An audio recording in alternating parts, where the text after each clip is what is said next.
HCU సమస్య supreme court వరకు వచ్చిందని అక్కడ వరకు రావాల్సిన పని లేదని సిపిఐ నేత నారాయణ అన్నారు. ఇందిరాగాంధీ హయాంలోనే హెచ్సియుకు భూముల కేటాయింపు జరిగిందని తెలిపారు. భూమి ధరలు పెరిగిపోవడంతో అందరి దృష్టి హెచ్సియుపై పడిందని ఆయన చెప్పారు. చుట్టూ కాంపౌండ్ కట్టడం మంచి పని అయిందని, లేకపోతే ఈ భూమిని కబ్జా చేసేవారని వెల్లడించారు. హైదరాబాద్ సెంట్రల్ యూనివర్సిటీ సమస్య చివరికి సుప్రీంకోర్టు దాకా వచ్చింది. ఇది అక్కడ దాకా రావాల్సిన పని లేదు.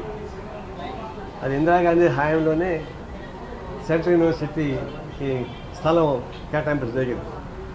అప్పుడంతా ఈ మూలికి సమస్యలు, సపరేట్ తెలంగాణ, సమైక్యాంధ్ర ఈ వనరులు వచ్చినప్పుడు తెలంగాణ ప్రాంతానికి న్యాయం చేకూర్చే పద్ధతులు సెంట్రల్ యూనివర్సిటీ పెడతామని హామీ ఇవ్వడం, దాని ప్రకారం ల్యాండ్ అలాట్ చేయడం జరిగిపోయింది.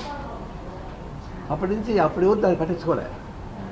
ఇప్పుడు ల్యాండ్ వాల్యూ పెరిగిపోయింది. ల్యాండ్ వాల్యూ పెరిగే కొద్ది అందరి దృష్టి దానిపైనే పడుతుంది, సెంట్రల్ యూనివర్సిటీ పైనే. ఎందుకంటే మంచిది ఫస్ట్ యూనివర్సిటీ వైస్ ఛాన్సలర్ దాని చుట్టూ కాంపౌండ్ కట్టేసేది. అసలు కాంపౌండ్ కట్టుకుంటే ఈ పార్టీకి అంతా మాయమైపోయింది. మేకలు తినేసేవాళ్ళు. అంటే కాంపౌండ్ కట్టడం వల్ల కొంచెం మేలు అయింది. ఇప్పుడు దాని నుంచి కొంతమంది చంద్రబాబు నాయుడు పీరియడ్ నుంచి వరుసగా కోర్ట్ లిటిగేషన్లో కొంత ల్యాండ్ 4 ఎకరాల ల్యాండ్ వచ్చేసింది. ఈ మధ్య నేను రాష్ట్ర కార్యదర్శిగా ఉన్నప్పుడు బహుశా రాజశేఖర రెడ్డి ముఖ్యమంత్రిగా ఉన్నాడు. ఇప్పుడు కేర్ హాస్పిటల్ మేనేజ్మెంట్ వచ్చి నా దగ్గరికి వచ్చింది. అప్పుడు ఏదో కొద్దిగా ఇన్ఫ్లుయెన్స్ ఉంది మాకు కూడా. వాళ్ళు మీరు రికమెండ్ చేయండి, మేము కేర్ హాస్పిటల్ కడతాం, వైద్యం